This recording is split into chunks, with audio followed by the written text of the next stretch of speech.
times when you're going through, the people around you want to diagnose your go through and put on you what they would do if they were going through what you were going through, but what their process, your process are not the same. Not the same. God processes each and every one of us so that he can pull out of us or pour out of us or squeeze out of us or get out of us the very best thing that we need to be the very fermented wine for whatever we're going to be served, so that we can do what it is that will be effective for his kingdom later on. And so I've constantly been pressed, constantly been in situations where I'm constantly being pulled and things are being pulled out of me. And my friends were like, nah, you just going crazy. Nah, you just needed to take your medication. Nah, you should have did this. If I were you, I would do this. If I were you, I would do this. And I'm like, I don't know. And so it kind of made me second guess like what I was going through. And I was kind of like, am I not like, and so I had friends that were literally like disowning me. Like, I'm not, we're not cool because, and that was a process too. And I felt like Job when I was like, my friends were like, curse God and die. And then I had people who would like do anything for me that just stopped doing stuff for me because they felt like I was betraying myself or I was betraying my friendship with them. So they just stopped doing stuff for me in the way that I knew that they would. And then I had to figure it for myself. But sometimes God would leave us.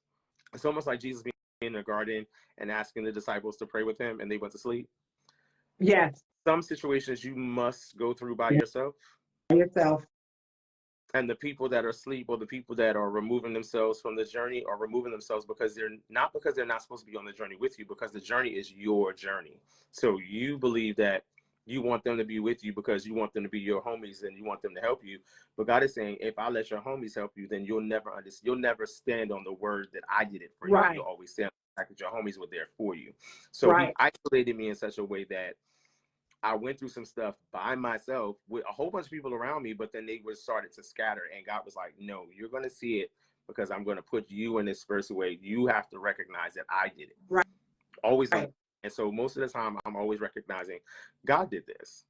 God allowed me to live. God allowed me to record. God opened this contract that I was able to travel here. God did it. And so as much as I love my friends, I love y'all, but when it's not about y'all, it's not about y'all. Because y'all can't tell me anything about the journey that God put me on. I know why. At least I believe I know why I'm in some of the stuff that I'm in, because he wants to pull something out of me that he can't do when y'all are around. So, There's no pull. There's no pull, but it is getting to know God in his I am, It's getting to know him in his I am. And when everybody else is trying to be that to you, who will fail? They will fail because they can't do it. No one could keep you alive this long. Not a pill, not a medication, nothing could keep you alive but the breath of God.